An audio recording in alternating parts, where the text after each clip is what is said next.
Hello, everybody. Paul Alcoholic. Again, this is just a member's eye view. I like to keep repeating. It comes from a recognition of the exact nature of the wrong. I think to get to the exact nature of the wrongs, underlying that is the exact nature of the wrong.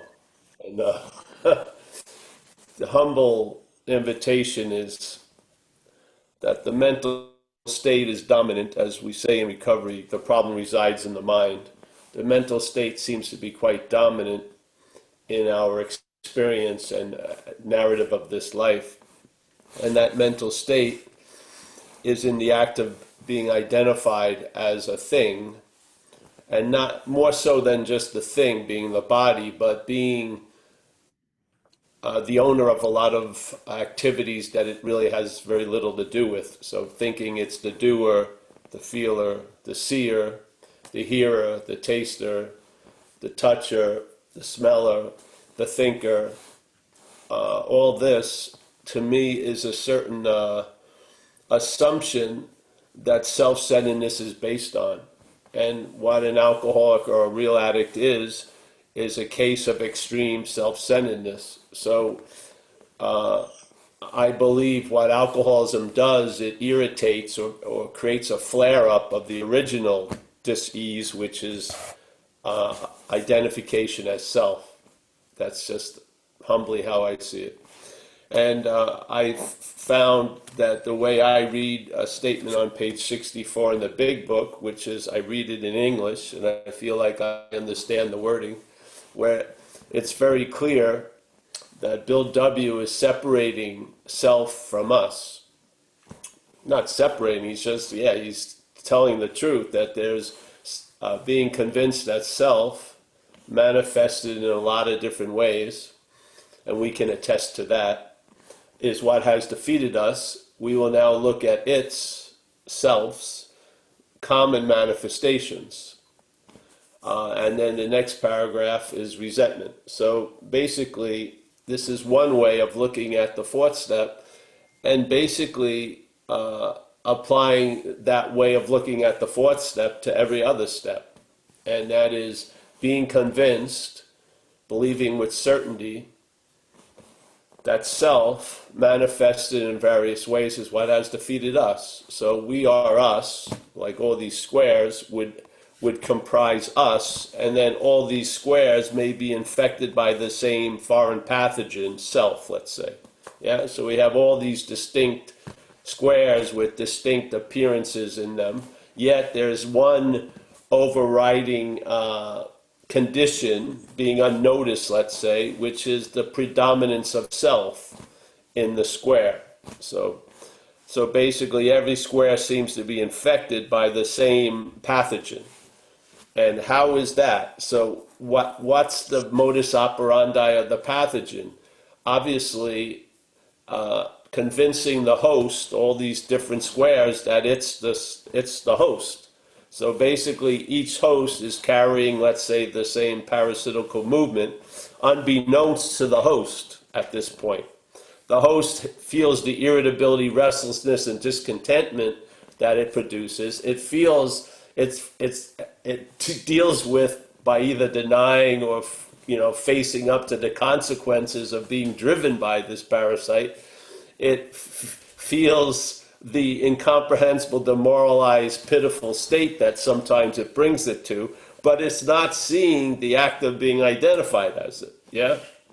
So no matter how bad the effects of the parasite are in us, they are clothed or camouflaged or hidden by the identification.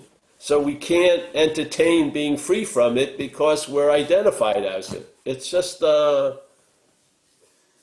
don't know, it just seems so obvious if you just spend a little time reflecting on what it was like, what happened and what it's like now. You could see that something had a huge sway over you that has been lessened by the program of recovery.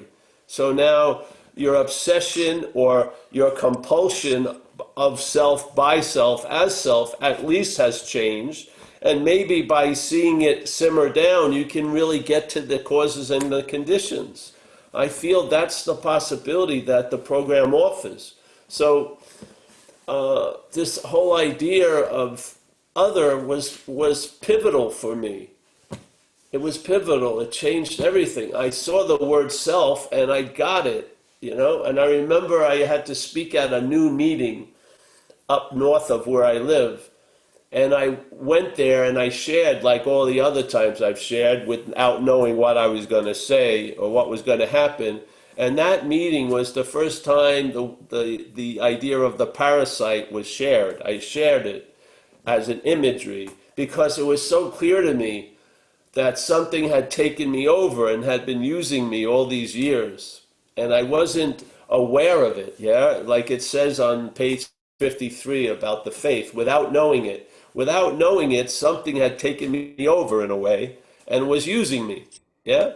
It was just that simple. And so hopefully the recovery from the disease is going to lead you to seeing the exact nature of the disease, which is parasitical in a way. Yeah, it's almost as if some foreign thing is living through us, and every time it expresses or manifests through us, in other words, it incites an action or a reaction, yeah, and therefore that the manifestation is not of us, it's of that, we call it ours. And I just don't see how we're not seeing that. It just blows my mind. I mean, isn't it time to recognize the my before the resentment? You know, to recognize the my before the fear, and recognize the my before the acting out that has caused you harm and other people harm in the pursuit of what you want, whatever that is. Yeah, isn't it time to see that? To see what is that? What is that my? It seems to have. It has such a power. It changes whatever comes after it. Yeah? You know, I've seen it in my relationships. I go out with a lovely girl, and then one night she's crowned my girl, and then I think I have permission to follow her home or find her emails or question her about what she did all day. That's fucking crazy. Yeah? And where did that pivot from? It was the my. And the same thing with there's a resentment, and you proceed it with my, and that resentment is we give life to it for 40 or 50 years. That's insane to me. Yeah. It's insane. How can't we notice the difference? How can we not notice the difference between resentment and my resentment? Thoughts, my thoughts. Life, my life. Feelings, my feelings. I think they're hugely different. Yet the basis is on both statements there's feelings. There's feelings and my feelings. There's thoughts and my thoughts. So there seems to be an option, yeah? So I can live with feelings, but it's incredibly hard to live with my feelings, yeah? I can live with thoughts, but my thoughts can really ruin my day, yeah? It's just unbelievable. There's a huge add-on, yeah? Everything is claimed and given meaning by what has taken us over. And I find that most of the meaning is heavy.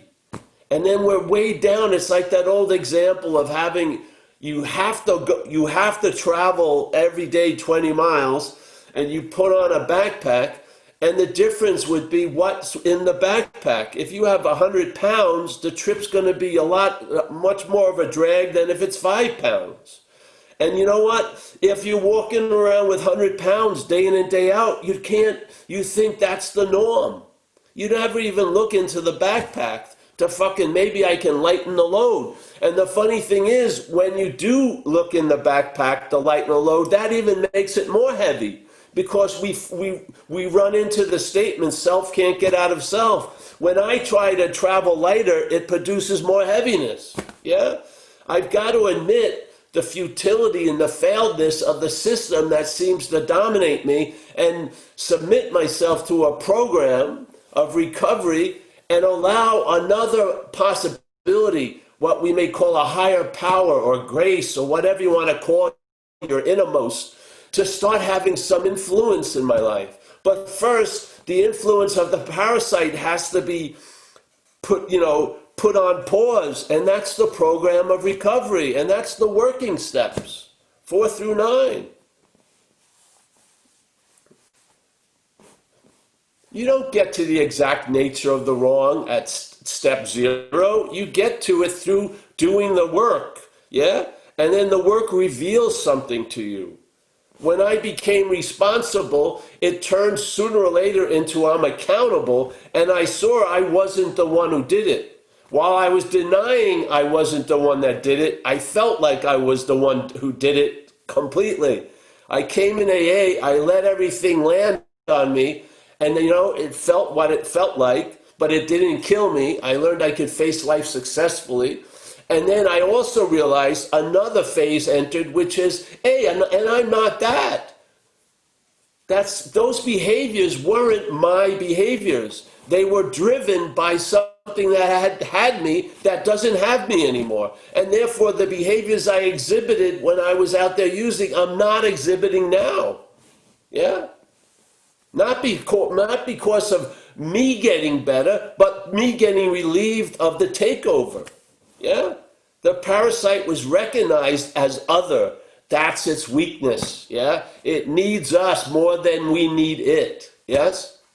It needs us more than we need it. When you recognize it as other, the possibility of being free from it becomes available. And so shall it be. It will be. You will grow in freedom from that. Yeah.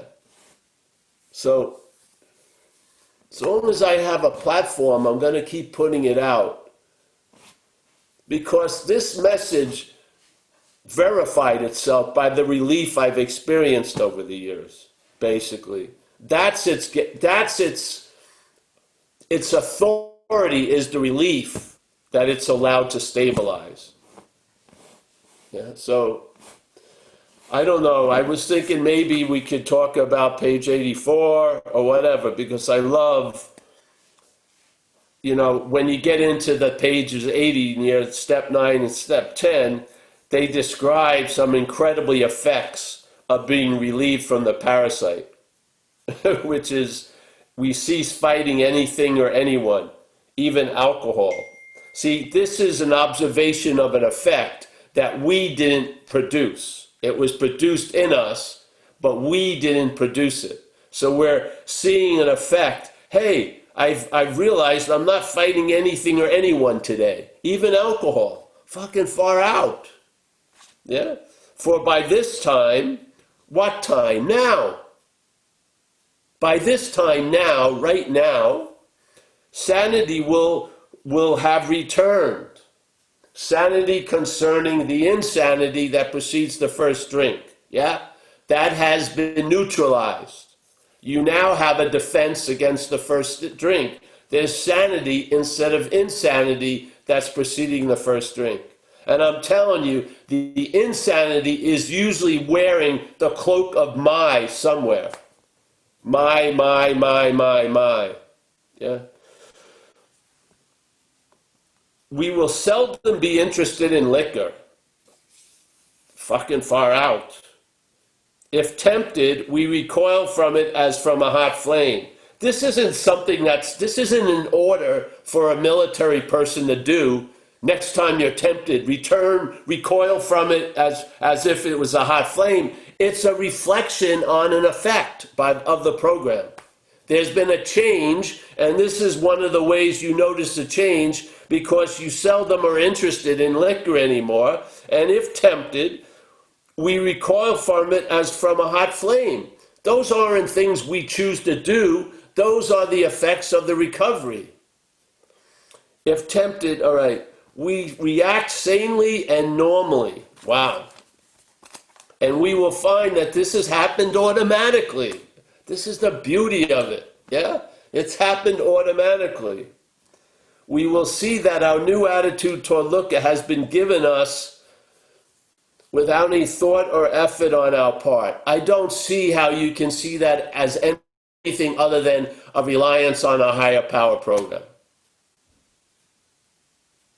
If this was a reliance on a self program, a self help program, that sentence would not be said that way. It would have been said, we will see that all our work and effort has brought us to a condition, yeah, that definitely has not happened automatically. It happens because I put a lot of thought and effort in it. No, it's not saying that at all. It says we react sanely and normally, and we will find that this has happened automatically. Yeah.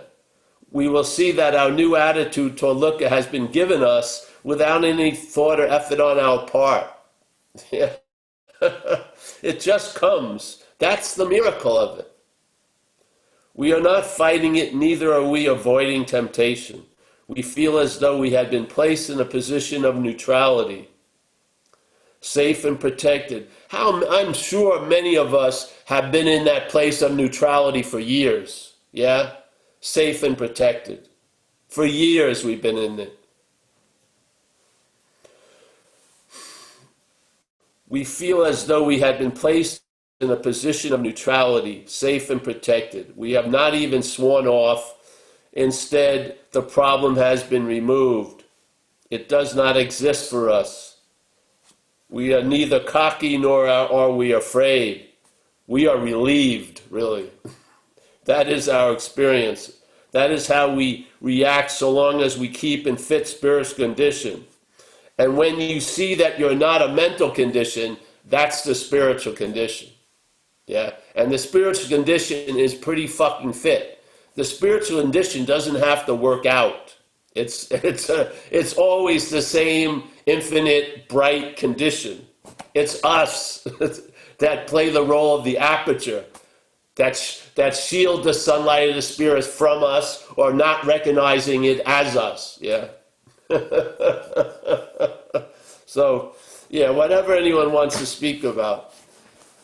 But, yeah, thanks. Thanks, Paul. Are there any hands up? Anybody have any questions? Please raise your hand in the participants window. We don't have any questions raised yet. Paul's Reflections takes place on Tuesdays and Thursdays the same time, which is 1:30 p.m. I'm sorry, it's 10:30 a.m. Pacific time. Eastern Standard Time is 1:30 p.m. We've got a question from Jackie. Jackie, I'm going to ask you to unmute yourself and you can go ahead. I'm trying. Okay, I think I got it. Thank you again, Paul.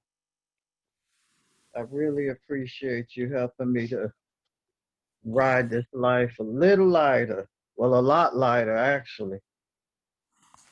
Okay, you Great. were talking about, okay, let me see how I put this. Before the sunlight of the spirit, can I say that the parasites included childhood or adult traumas, lack of love, various insecurities that kind of drove me to drink and drug? I would say the parasite will amplify your life's experiences for its own agenda. It's not the cause of those life experiences, but it claims those life experiences and uses them for something. Yeah. Yes? Yeah, that's basically what as you were talking, that was one of the things that came to mind. You see, something happens, let's say. I remember, I got run over by a car twice in one night. And I was in the orthopedic wing of this hospital for months. And I saw many people who got severely damaged, a lot of times by motorcycle accidents and stuff. And we were all seemingly in the same pot. And yet, what happened after we all sort of graduated, some people killed themselves, others became alcoholics, others got sober, and so the same accident can be given a lot of different meanings. And sometimes the mental state will give it a meaning for its own agenda. So someone will have a narration about their whole life totally determined by that one experience, that one night, yeah? And they almost get captured by the narrative. So they become the person, the victim or whatever. And it carries on for year after year after year. And to me, it's another variation of the bondage of self, yes? Mm. So, yeah.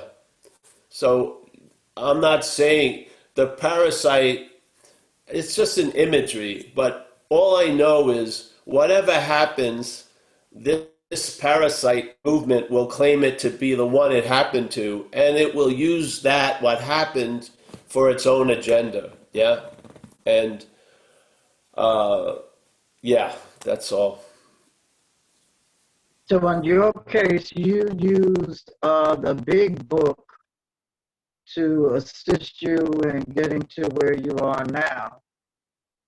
But it's possible for other people to use something else, or religion has nothing to do with it. It's that connection with a higher power, period. Am I Well, it's not. saying that right? I don't care where I am really, but yeah, there's a lot of different vehicles, but we're in the AA recovery garage here, and we're all in these little Right. stalls, so that's the commonality. And so for me, the AA way of life, basically, man, AA was completely, it has been it's been the major determining factor in this life, yes, for me. And not only did it allow unsuspecting inner resources and higher powers and all this and that to become very prevalent in my life, it gave me a way of life designed for living, which was sorely needed. And it also gave me a community of like minded people. And it's given me tons of stuff. And I've watched how much certain people I know, their whole life has come from AA, really. They've met their wife there, they've got jobs from there, they did this. It's just been unbelievable what a what an all like an all purpose vehicle recovery can be. So yeah, that's the lens that allowed things to become clear and allowed that clarity to stabilize. Yes. But it doesn't mean But everyone that, has a seat assignment. Yeah. So, yeah. right, because I was going to say, I know I heard one of a few of your videos probably where you mentioned this place, the Lancey Street. So obviously you weren't ready, correct? Because then you were in the Lancey Street for a couple of years, Yeah. correct? And then still ended up going back. So now I'm Well, thinking you should. Delancey Street didn't have recovery there. Oh, There it was was in just what the place. there was intuition going on because after about 18 months of being there, I felt there was something missing that I needed. I didn't know what it was, so I used to talk to all the oldest people there that had been there the longest, and it was obvious to me they didn't know what I was talking about. So basically, what I was sensing the lack of was proven later by me being introduced to recovery. Yeah. Okay. Yeah, yeah. So I remember I left Delancey Street. I went back out for 10 months, and then I washed up on the shores of recovery, and I found what what I truly needed and was looking for. Yeah, or it found me, let's say. Yeah, Right. Thank you yeah. so much again for assisting me in traveling lighter. It's my pleasure, honey. I mean, it's nice to travel with a pack lighter than by yourself. Yeah.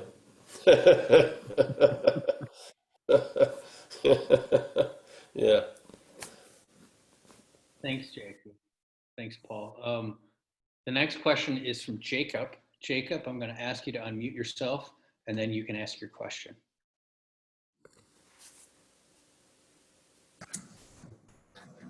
Hi, I'm actually not Jacob, I'm Greg, but to circle back to your backpack analogy, my question is, how do you unpack the backpack and those feelings of my feelings and like be okay with it? So to give you a quick little, not go too deep, but me and my girlfriend are both in recovery, and she talks about how she still wants to be able to drink after all's said and done, and I don't.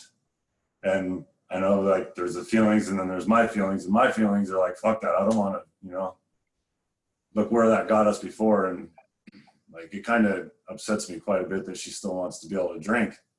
And I don't know, I'm kind of having a hard time dealing with that sometimes, but I don't know, it's tough. Well, a lot of times when people say they really want to drink, it's not them actually saying it. Yeah. All right. That's an important thing to point out to people, because a lot of times they believe it's them and others believe it's them. And it's nice to throw in the possibility it may not be you that's talking about going back out. Yeah. Right, that's her self-talking. And it's not hard to introduce it. I mean, people in recovery have the information, they just sometimes don't put two and two together. They must come to a vague suspicion that something's up when they go to meetings and they're sitting there feeling terminally unique, and that no one thinks like they do or feels like they do or does the same shit they do. And then people share, and it sure sounds like a lot of people do the same shit you do, think the same way, and feel the same way. It's got a lot, hopefully it will incite some suspicion that maybe these aren't my thoughts and my feelings and my reactions. Maybe they're the disease's actions and thoughts and reactions to life. Yeah. So that you can see a lot of times what's talking as us isn't us. Yeah. Yeah, Yeah. thanks, man. I appreciate it. And the point is, it was great to point out to her she's sober, so she may want to drink, but it's not happening. So maybe the parasite doesn't have 51% of the stock of her. Yeah, maybe the higher power is the determining factor, which is great. Yeah. All right, thank you, sir. Yeah, you're welcome. Thanks, Jacob, or I think it was Bryce. We have the next one is from Beatrice. I'm going to ask you to mute yourself. Oh, I thought somebody was before me. Hi, I'm Beatrice, recovered alcoholic and drug addict. Hi, Paul. Hi, everybody. Thanks for being here. Thanks, Kaiser. Thank you, David. So just wanted to touch, I have to write things down because, I did a lot of drugs in my time and I got, burnt cells up there. But you talked about the mind, it incites those negative things. And I find that to still happen, even though I made that kind of shift that we talk about. There was a piece missing for me, and I was able to see that piece from what I was and from what I am. If that makes sense? Yeah. I love that we're in the recovery garage. We talk about the parking places where we all wind up at. So I love that part. But I do find times when that parasitic mind and that really speaks to me, because I understand that today to be what can still talk to me, the selfing, if you will, if I have that correctly. At least that's how I see it. That was the perspective that really changed for me, seeing it from a different angle. And you provided that for me with these talks. And I love that because it really helped me to see what the selfing was about. I couldn't relate to the selfishness that they talked about. Even though I knew what they meant, it was the selfing part of the mind that I got, if that makes sense. So thank you for that. Thank you. That's all. Thank you, honey.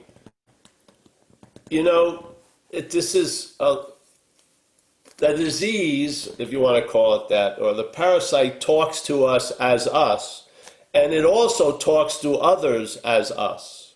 Yeah? So it's proclaiming to others, I'm going to get fucked up, I'm going to do this, I'm going to do that. Yeah? Yet, it isn't something that has to be produced, it's there. There's a gap. You're not that. Yeah? It doesn't have to be dug. It's a fact. You're not that which is proclaiming to be the one who wants to go out. You're not. Yeah? You're not that. So it will try to present a distorted, mutated emotion as yours, and just, oh, no one has anything like this. This is the most unique whatever. And it's not you speaking, it isn't. And yet, if you're beholden to that, you may fucking go out and start that freaking insane cycle again. Yeah? And the cycle could look out on an external level, running for a while, having to getting arrested, getting an option, go to a program or to jail, going to the program, let's say you're ninth one, so now you're pretty much institutionalized, you can do the talk, yeah, and you can fake the walk, and then you go off and you get the things telling you, you really want to go out and get loaded, and you're thinking it's you. And therefore, you're just biding time, but it's actually the parasite biding time. It sort of it's neutered you where you're almost like paralyzed.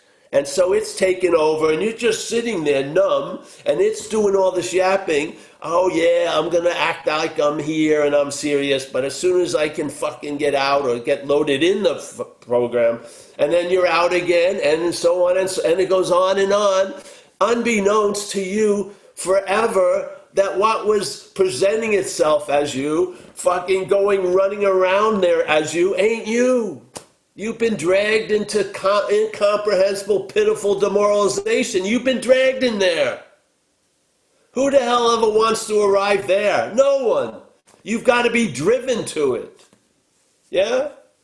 And all of us have been driven to that same parking space. We got to recognize, oh yes, I'm going to put my foot down. I want to get fucked up. It's not you.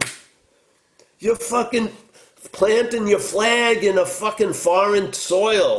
You know what I mean? You're ready. You're dying on a hill that you didn't even go there. I mean, it's insane. It's so fucking insane. It's such a... I've seen people, yeah, you want to be right? Yeah, you'll end up being right and alone. Yeah, and there you go. That's usually where it'll take you. I was right. Those motherfuckers. I'll show them. I'm going to declare my liberty. I'm going to drink. I can drink. Yeah, you can drink. Any one of us can drink. But you can't control the outcome. That's the dilemma. Yeah, all of us can get on that horse, but maybe like on those rodeos, you're not even going to last 7 seconds. It's going to throw you and stamp on you and shit like that. And then the next rodeo, you'll do the same fucking thing again. Oh, I'm having a rough life. No, you've been drawn into a fucking rough life without knowing it by the identification as the disease. Yeah, it's talking to us as us, and you're talking to other as that. It's insane. It is insane. And it's going to keep happening as long as we keep calling its manifestations ours, its thoughts as ours, its feelings that it's generating as ours, yeah, its reactions as ours. What are you going to end up? You're going to get exactly what we all get. Yeah? Some level of pitiful, incomprehensible demoralization. We're going to be led to fuck it, and we're going to keep doing what it implies to us to do. We're going to get loaded or act out or tell that girl, fuck you, or whatever, or do this, do that. And basically live under this tyranny. Yeah? Jesus. Perhaps there's a better way, truly. First, we have to admit there has been an inordinate amount of faith and trust in finite self. You have to admit this. Yeah? And then, in the admittance of that, then the program will move that faith and trust, which we can't move ourselves, to the infinite. Yeah? That's the better way. That's the better way. And our job is to honor the demonstrations of that way of life. Yeah? And once we break out of the gravity of self, which it doesn't have an infinite gravity, its gravity isn't really, it likes to have you isolated and feeling completely separate. Then you're breathing its atmosphere and its gravity. But the program will break us through that gravity, and then we'll enter the gravity of the higher power, which will suck us into that state. Yeah? And that's the sunlight of the spirit, so to speak. Yeah. So the whole program to me is just breaking the gravitational field of self, diminishing its influence, and then allowing the other influence of the higher power or spirit to become the dominant one. That's all. Yeah? And all the while it's happening, the mental state will be presenting itself as you and will be talking as you and to others. Yeah? Yet hopefully it doesn't have enough juice to compel you to act. So yeah, I really want to go out, but are you noticing you're not? Yeah? I really want to get loaded, but you're not? Yeah? I mean, the workings are right underneath our feet. We just got to stop and honor it. Yeah? It isn't like we're somewhere else and then perhaps there's the better way. We're on the better way now. It's not like, oh, somewhere in the far, far away mist, there's a better way. No, we're on the better way right now. Honor it. The head isn't going to. The head is going to honor fucking its way. It's going to forget a miracle in 20 minutes. And it will remember a perceived slight for 50 years. You have to see, if you're feeling great, it gets suspicious in 5 minutes. If you have a weird feeling, it tells you it's the beginning of a lifelong depression. You've got to recognize the bias. Yeah?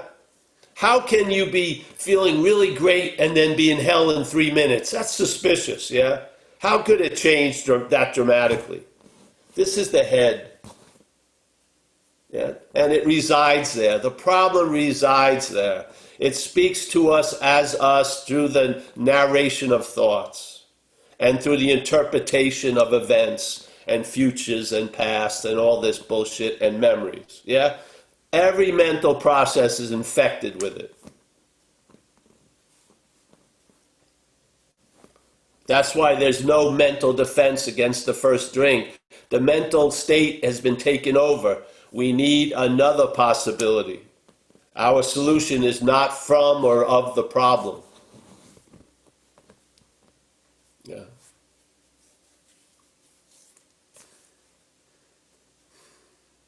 Yeah.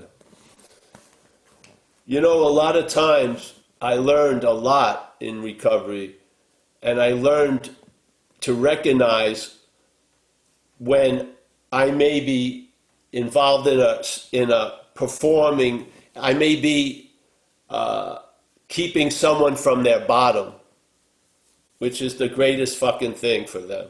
If these people are believing that thing that's talking to them as them, oh, I want to go out, fucking let them go out. It'll be the greatest teacher. Yeah?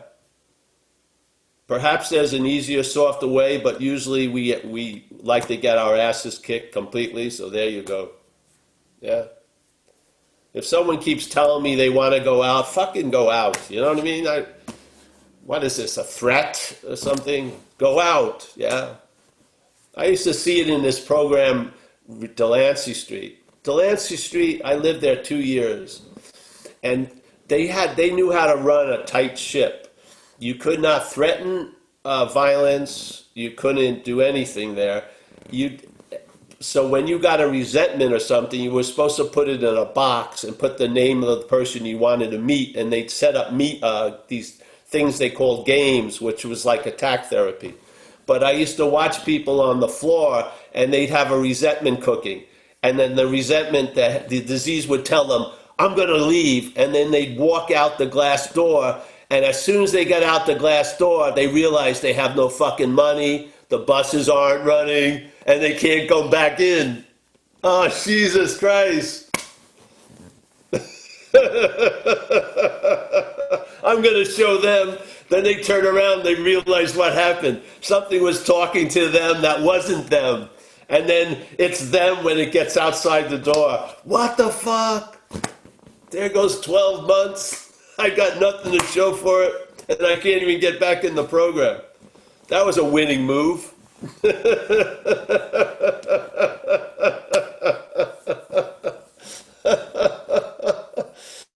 It's not us. I don't give a shit what you want to tell me. It's not you. There's something living as you right now.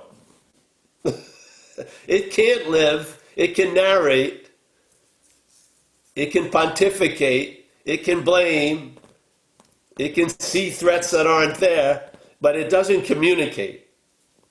You don't have the language of the parasite.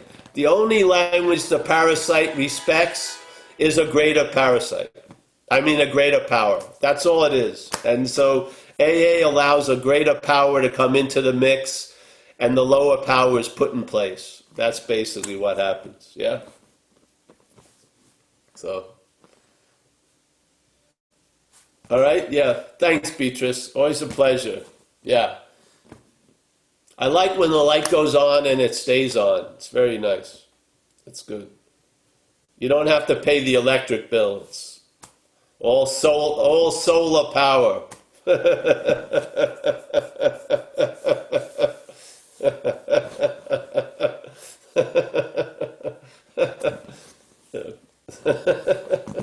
All right, then next person.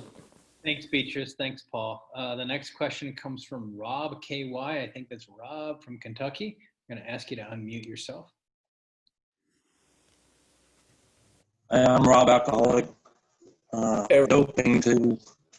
I was that guy who walked out that door and said, "Oh shit, what did I do? Why did I leave?" With the sound. Bad. I just turned the video. It should improve. Let's see. Hold on, You I'm good not now? hearing. It's sounding very garbled. I can try to kill my video. Yeah, we're going to keep your video off, Rob, because it can help with your audio questions. So go ahead. You hear me now? Yeah. Is it better? Yes. When you were talking about that guy who walked out the door, that was me. I walked out the door and I was like, "Oh shit, why the fuck did I do this?"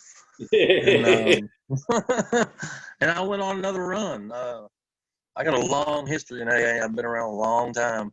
And I get to this 3-year mark, and I guess self shows up or something shows up. And I almost got it today. I was listening to one of your talks, and it said, what I'm trying to get out of, I was never in. And I was like, oh, I get it. And then boom, it was gone. And I'm like back in that spot again, like, where did it go? What am I fighting? What am I hiding from? I feel like, I've made all my amends. I cleaned up my past. And now I'm here with Rob. And I'm at this 3-year mark. And I just can't get over this 3-year mark. I don't know what it is. But it's like I'm trying to get out of something. And I don't know what the fuck I'm getting out of. And I just keep listening to your talks and trying to learn more and more. And You're going to make it through the mark, bro. Rob, it's not an impossibility. You're going to make it through it. This is what happens. There's deep mental grooves. They keep reproducing the same effect, and then they're broken by the recovery. Yeah? Like, in a way, like for me, cicadas, they come up only 12 years. So the parasite sometimes has a cicada move. For you, it's every 3 years. But this is going to be one. Yeah? And you're gonna You're going to drive through that roadblock and it won't be a roadblock anymore. And there'll be many more things that seem to be roadblocks that won't be roadblocks. This is the progression of recovery. Yeah? Do whatever you can do not to pick up that drink. And and admit that you can't do that. And ask that power, really ask that power to keep you sober. Rely on that power. This is the whole program, is to rely on it, yeah? To realize I'm outmatched, I'm overmatched, and, that's where the power comes from, our admittance of powerlessness. That's where it is. That's what sets it all off. So, yeah. And if you want, stay after. There's people that will be here after the meeting, and yeah, we've all had our roadblocks. 3 years, 3 months, relationships. There's always seemingly been the one that I'm never going to get through that, but you inevitably do. Yeah, yeah.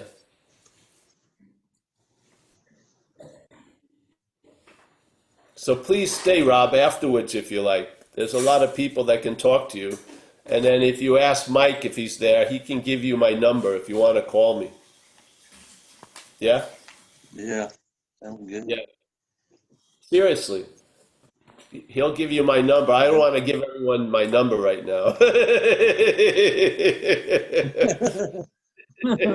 Yeah, I get it. I could select a few squares, but not randomly. So, yeah, but Mike Z will give you my number. That's all right, Mike, yes? Yeah. And, yeah, we'll make it through together. Yeah. Cool. Yeah. Right on. And then it will have it has these declarations that it thinks no one shall pass through this, and then you pass through it. Then it makes another one up. No one shall pass, and then you pass through it. And then you see the emperor has no clothes, really, after a while. Right now, it's fully adorned, and you're believing all this shit, but it's going to be broken. That belief, that's the whole process, is the trust in the finite self. What do you think trust in finite self is? It's believing with great conviction the thought system and what it's professing and pontificating and predicting. That's the trusting finite self is being moved. So what happens when you don't trust finite self? You see false evidence as false evidence. You don't see it as real. Yeah, you start recognizing it as false evidence, and it doesn't morph into appearing real. Yeah, you see it. That's when the trust of the finite is being moved to trust in the infinite. Yeah, that's the seeing things with new eyes. That's the new attitude and new outlook. Yeah, it's just a shift of faith. Yeah. We can't do it, but the program allows it to occur.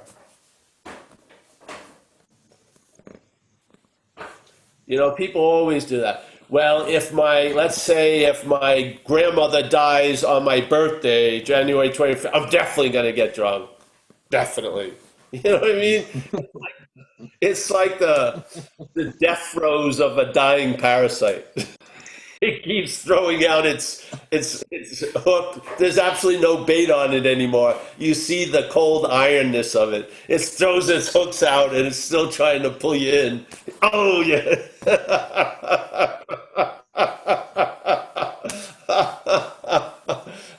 The last thing it wants you to see it as is irrelevant. That's the last thing. I swear to God. It, as long as you see it as a foe, it loves that, or a terrible thing I have to conquer. When you lose interest in it, that's the killing blow. That's the killing blow, is loss of interest. That's like the secret martial art thumb of death or something. You just lose interest in it, it's all it's bullshit. it's it's so fucking hey, you! And you don't respond. When I was growing up in New York, you had to learn a lot of skillful means to take subway rides, yeah? Because, especially late at night, because you'd be in a subway car and somebody was sort of insane and they'd yell. And if you responded and looked their way, they'd be right next to you.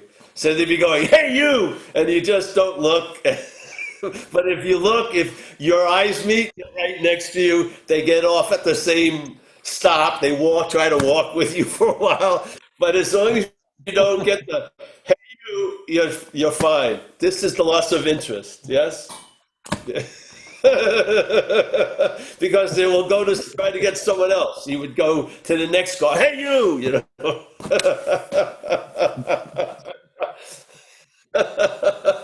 Oh man.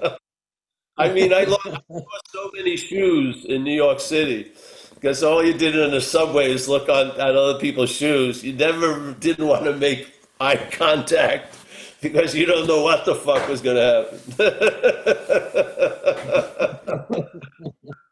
So this way, you don't want to make contact. Yeah, you just yeah.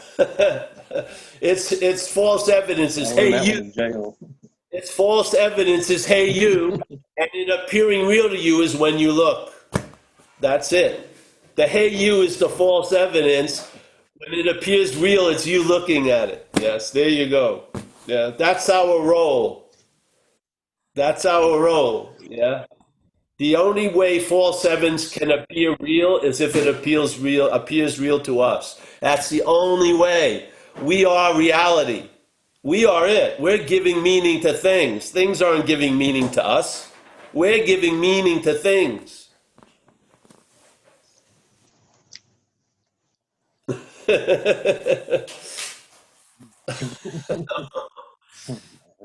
Oh man. All right. Thank you, Rob. Thanks a lot for Yeah, sharing. thank you. Thanks a lot. Appreciate it. The next question, Terry from the UK. Did you have a question or no? Hold on. You have to unmute yourself there. Hello. Hi. I just lowered my hand. I thought, oh, I just wanted to make a comment. Really, it's just I think it's terrific. It's the way what I've learned through going through the program, the 12-step program, and the way I felt. Paul's been really eloquent in the way you're able to speak about it, and I'm thinking about what after I did me sort of step 4 and 5, and then I realized how selfish this selfish part of me. I was truly amazed, and it was I didn't know, and when you don't know, you don't know. And you speak about relief from the bondage of self, and when you mentioned that at the end, I thought, being relieved of the bondage of self. And yes, it is a relief. It's such a relief. And I just love the way that the way your interpretation, it's like it's a whole, like it's a new evolution of the teachings in AA. And, with this Zoom thing, we wouldn't have had this without the COVID, or I wouldn't have seen it. There I go. And the committee in your head and all that sort of, I'm not going to have to take responsibility for that anymore. Just let it go. That load is a lot lighter, and I'm really pleased I found this. So thanks very much. I'll just leave it there. Let's move. Thank you, Terry. Thank you. Thanks for your participation. What was it then? It takes a lot of squares to make a village.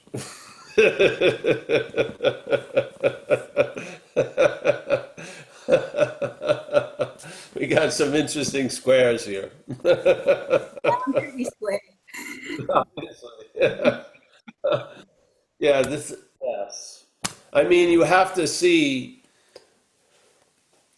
when you hear the statement self can't get out of self, it implies the problem, in other words, yeah? Which would mean, for me, if self can't get out of self, it must be the identification as self, because Paul has been trying to get out of self for a long, long time.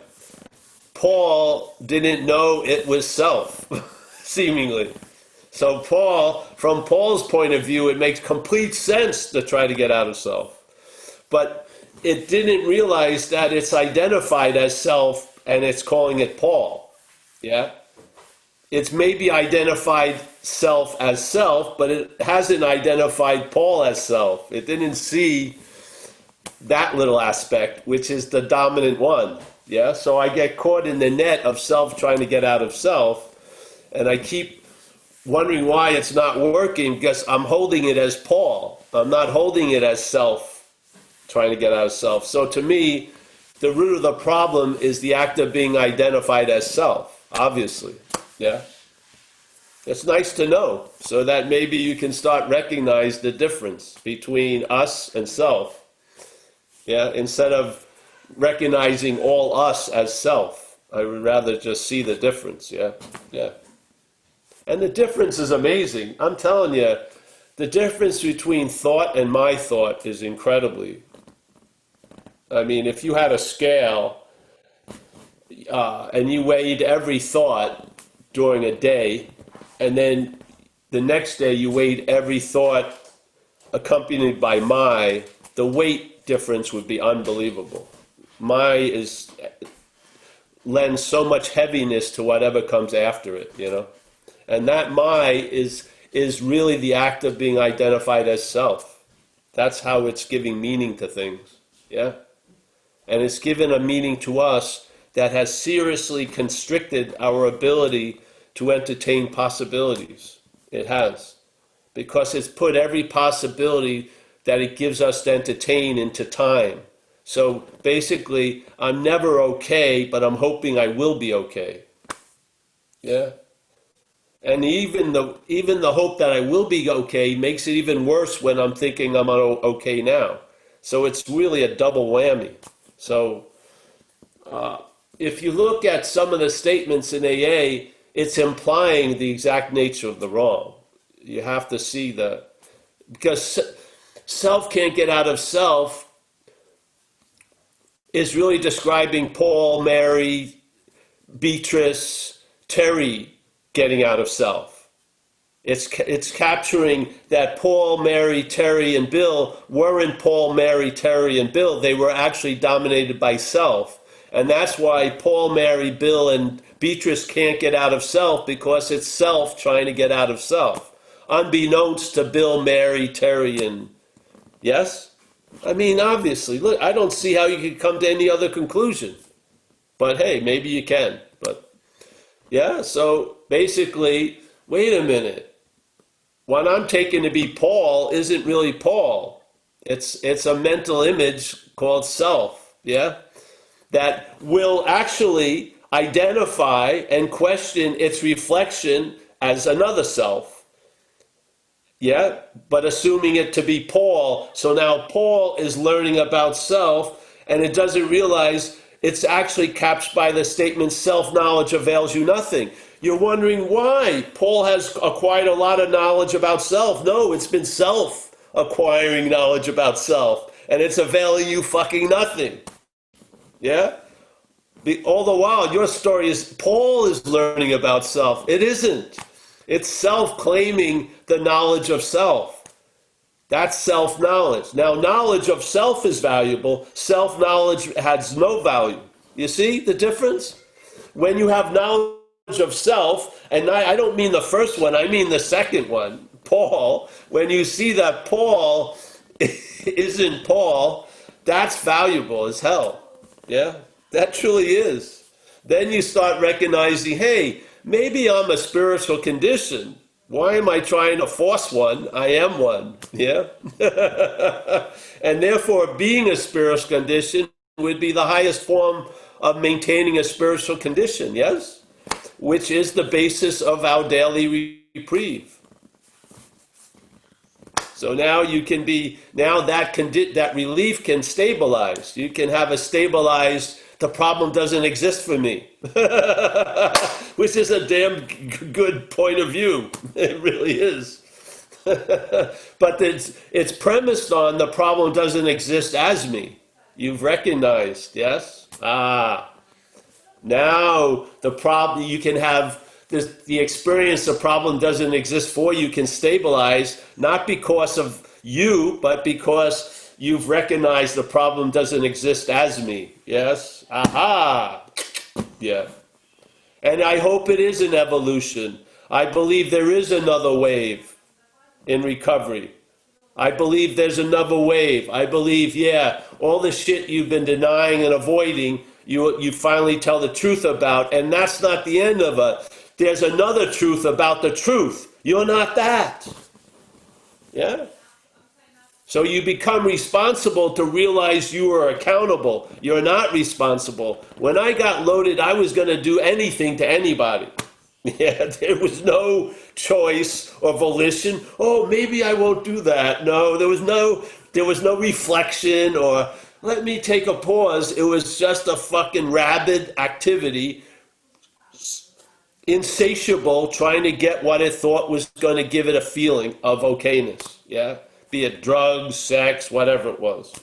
Yeah, so that wasn't me. I don't give a shit. You want to pin that on me? I'm not buying it anymore. I'm not. Something took us over and used us. Yeah, let's be honest with it finally. So I think there is another phase of recovery. I do. All right, I think that's it, eh? Maybe? Or we have more questions? There's a question from Facebook. It's a quick one. And then there's a repeat, whatever you're feeling comfortable with. You want to close here? Well, I'm feeling uncomfortable because I have to piss soon, but go ahead. Do you want to take a break? I'll make some announcements. What do you think? Take a break. I'll be back in 30 seconds or so. All right, perfect. Thanks everybody for coming. Yeah, I'm like an old camel of AA.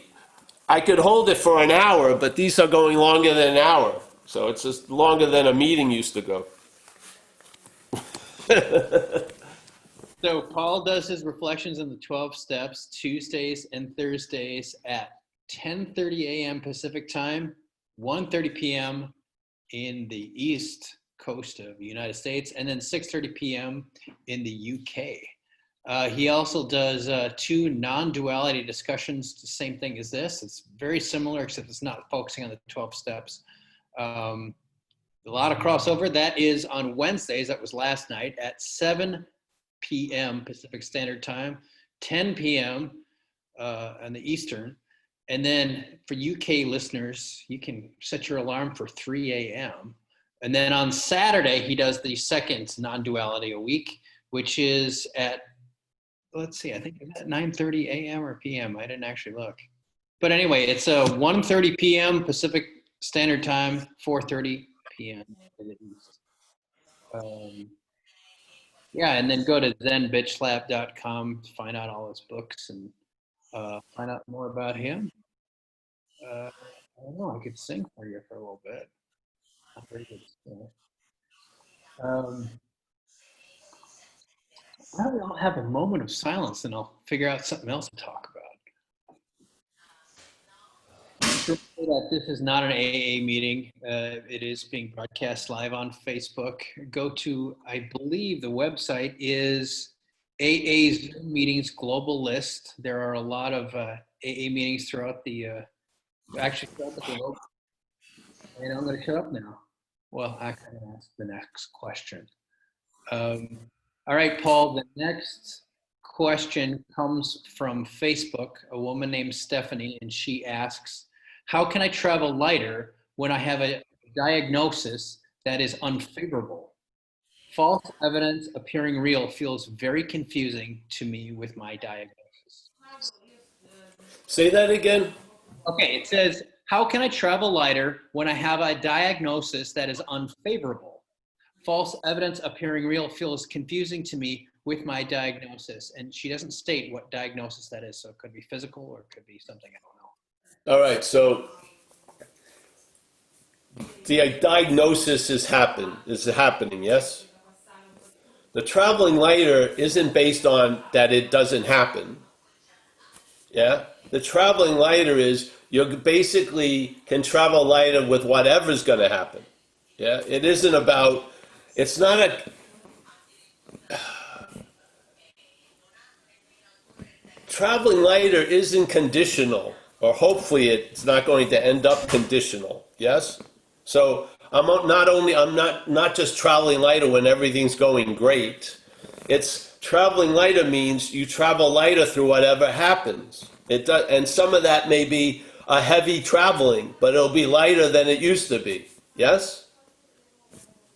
So that for that one, all right? Just to be clear. And the false evidence appearing real, if the diagnosis is clouding that understanding that this is the importance of a sponsor and a community. So you run shit by people who don't have a vested interest in it, and maybe take some of their suggestions and some of their pointings. Yeah. If you know you have trouble discerning truth from the false, and it's based on a diagnosis, well, seek people who don't have that much trouble seeing the truth from the false. Yeah, and maybe follow their suggestions. That would be my answers. Yeah. And the diagnosis she shared with us was leukemia, and she responded yes. Yeah. So the idea is, yeah, like I got run over by a car. The traveling lighter didn't erase that. Yeah. It produced disabilities, but I traveled lighter through those disabilities because I had a sample of traveling heavy through those disabilities. My first reaction to them, because I was still out there using, was to deny the whole fucking thing. I didn't take care of my leg, this very badly damaged one. I ran around like crazy, and I did more damage. And basically, I was totally disassociated from body experience, completely. My mental state just checked out and got loaded and loaded and loaded and loaded and loaded. And when I came to, in recovery, I had a lot of shit to deal with physically. You know, I had been putting off operations that needed to be done. I had a bar in my leg that had gone bad. They should have removed it 5 years before. I didn't follow it up, and a huge staph infection grew on that bar, and it produced unbelievable effects. So my first year of sobriety, I was suffering from an incredible staph infection, and I'm wondering, man, sobriety sort of sucks because I felt so shitty physically all day because unbeknownst to me, I had a huge staph infection going on in my body.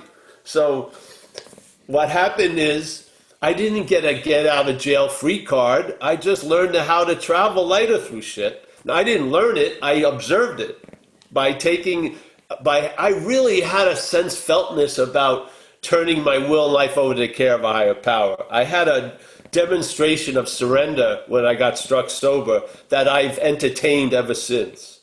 I mean, I got it almost as if I got a glimpse, and then from that glimpse, I've been able to entertain that glimpse ever since. So surrender has been the basis of my action figure life.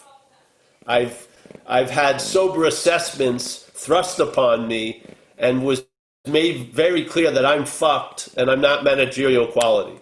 Never comes up for debate, it's not reviewed monthly. It's just that was put to rest and things got a lot different.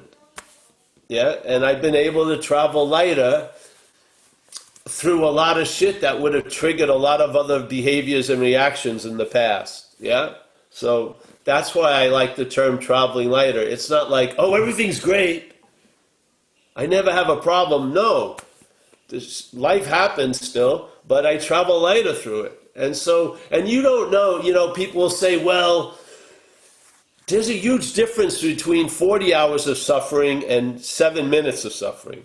There's a huge difference. I would say one's traveling heavy and one's traveling lighter. Yeah? So if shit that used to have a long shelf life comes in and goes out really fast.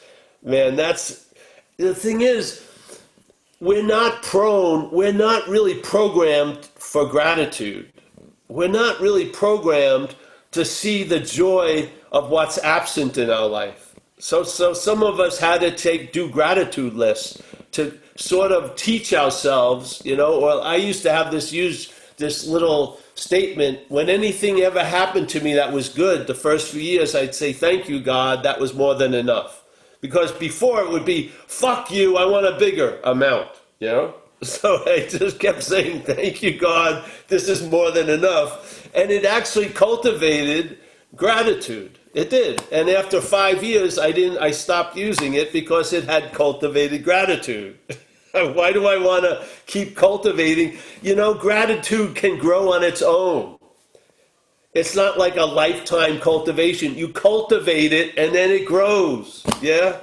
Your job isn't like you're not a lifelong landscaper. You start the garden or you participate in it, and then the garden grows in its own little direction. Yeah? And the direction is directed by principle, and therefore it's growth. Yeah? It grows. It has a purpose. Yeah? It's not just willy-nilly. It grows. It's being directed by a higher power, and we're in good hands. So the traveling lighter is just that. Just that. The parasite still throws out its little bombs occasionally, but it's what would you call it? The fuse is so long, you can fuck around, this and that, then snip it. It's not like 1 second, it's going to blow. Just snip it, snip it, snip it. Yeah, those. This is the worst thing that ever happened. Never happens.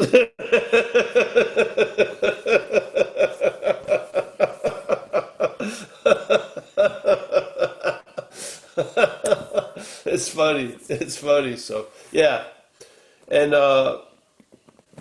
things happen in this life. We get ill, shit like that. I mean, I got run over. That experience has affected my physical life every second since. Yeah, I mean, 38 years of effects. But where we can outshine circumstances and situations. We can outshine circumstances and situations. Yeah. It is a very strong possibility. It's available. Thanks, Paul. She responded back. These meetings and the non-duality meetings have helped. Self sucks. Fantastic. That's all that we can do, man. Just hopefully, see, this isn't like providing fish, it's teaching you how to fish. Yeah? You know what I mean? This is just triggering possibilities. You're going to be the finder of those. It's going to cook. I have great faith in the message. Great faith in it.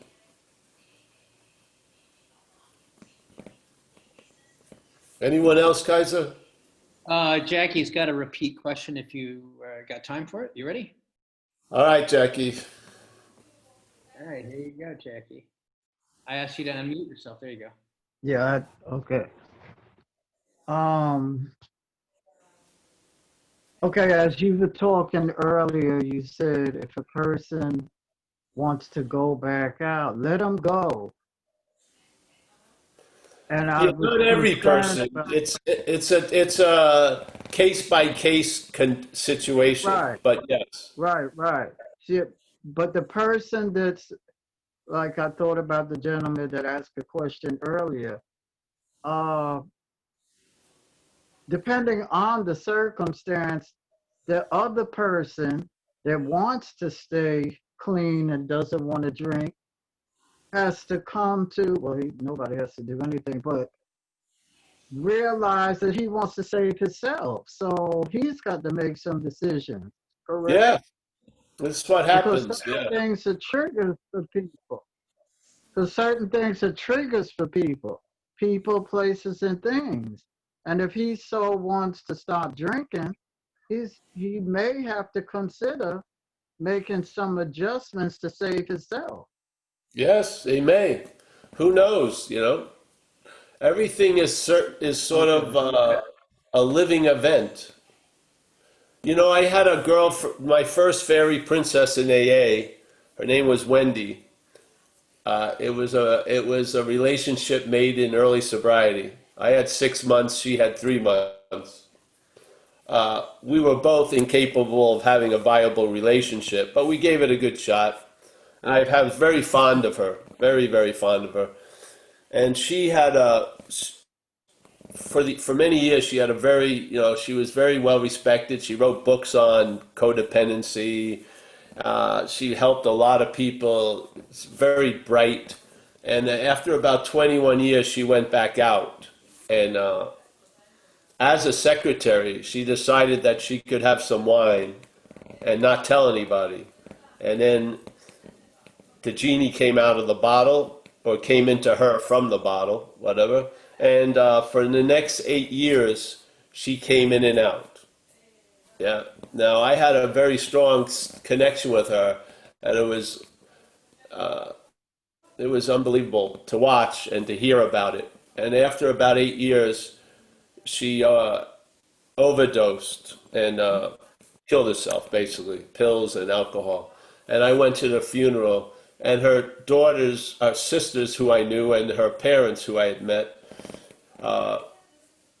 they were all happy it was over, really. They were happy it was over. It was just unbelievable. It was the closest person I ever seen go through that. I could not believe what she went through for 8 years. Unbelievable. And she had tons of money, went to all the highest end things. She paid for sober friends. She'd get sober housemates. Nothing. It was just, she had her seat assignment, I guess. But, I mean, we're all hopefully sober today. Yeah. And it's great to just honor that in a sense, no matter how many concepts you have about how it would have to look for the problem to be removed, it actually has been removed. Yeah. We're not drinking and using, and that's a miracle. It really is. And let's honor it. Yeah. And, yeah. I just So in other sometimes words, feel, honor the moment. So in other words, honor the moment. I'm not oh drinking yeah, and it's like when driving. people come to me and they talk about how many meetings should I attend, I say this one, attend this one. Just, yeah, I'm going to do 90, yeah, just come here today, sit here, be here. Yeah, this is, we, the time has such a strong influence on the head, yes? Mm-hmm. It does. And the scale of importance is so imbalanced. Mm-hmm. We to the point where false evidence is appearing real, and then what is real is not appearing to be real. Yeah, a miracle is forgotten so quickly, and the idea that we're sober is forgotten, and we get all the concerns about this or that. But at the baseline is we're sober, which is a monumental condition change. Yeah. Yeah. And I think, the evidence isn't always in the big things. The evidence is in everything. Yeah. And none of us would be doing this without the gift of sobriety. We would be fucking looking, there'd be squares and people would be looking in the couch for change and fucking calling up the dealer while he's on this. It would be wild. We'd be trying to sell clothes. One of us would be trying to communicate to another square like this or whatever. It would be fucking insane. True. Look at all, I always talk about it where in my community, I said, I live in a town called Novato. I think Novato should send a big thank you to AA because of all the suffering we've delayed for the city of Novato. All the fucking police events, incidents, and ambulance trips and shit like that. I mean, what hasn't happened because we're here is unbelievable. Yeah. So, yeah. Well, The I thank you feel for that. I feel something that's lacking a lot is honoring what actually has come to pass, Mm-hmm. and and not losing, you know, not taking your eye off that ball, because that mental state wants to have you look at everything else. But really, I mean, do I need any more evidence that something can do for me what I can't do for myself? Really? Or is it just piling on? I think it's just piling on. I mean, the act of addiction was the biggest influence in my fucking life. Yeah? It had tinted everything. It had dyed everything a certain color. Everything. Yeah? For that to be changed is freaking unbelievable. Unfreaking believable. And so my whole basis of program was recognizing that something has done for me what I can't do for myself, and just keep expanding on what I can't do for myself, really. Yeah. I mean, I think we found a principle that doesn't vary, that doesn't come when it's sunny and goes away when it's raining. It's always available, and the principle is sound. We admit our inability, and we have the ability to travel lighter through it. Yeah? Wow, you said a lot in the answer. Thank you, thank you, thank you again. Yeah, so You want Be to say grateful. thanks, Jason?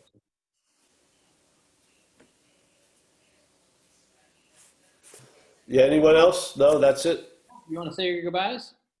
I always love to say my goodbyes. I hope it's only temporary. The goodbye. Kaiser, thanks for all the service, and Mike, Z. We got Paul. There he is. I got an incredible T-shirt today, Paul. You can't see it. It's a flying saucer picking up babes out of the ocean. Yeah. We got Walter. Nice to see you, Walter. Rob Farr from the UK, one of the stalwarts of the Zoom. Terry, nice to meet you, Terry. Yes, let's not take ourselves too seriously. Chris from Olympia, Washington. Beatrice, as always, fantastic. Thank you. We got Jacob and some other characters looking very relaxed there. Nice to see you guys. Yes. We got Sukai. We got Marty T. Nice to meet you, Marty. Johannes, Therese, nice to see you again. Hillary from St. Petersburg, Florida. Nice to see you. We got Andres from Sweden. Yes. Hey, hey, Paul. I'm going to tell you something, Andres. All right. The message is never going to probably change. Don't wait for any additions. There's no extreme version coming down the pipe. No. Oh, that's great, Paul. I got it. Kurt, nice to see you again, my friend. Keep passing on this whole thing is about that which is passing through the pass it on. Yeah? It's pretty nice. We got Sue C. Nice to see you, Sue. Michael, my main man from Madeira, California. Yeah. We got Mickey. Mickey, I think you know Michael. Yes. Yeah, the Madeira, California is represented. Woo-hoo.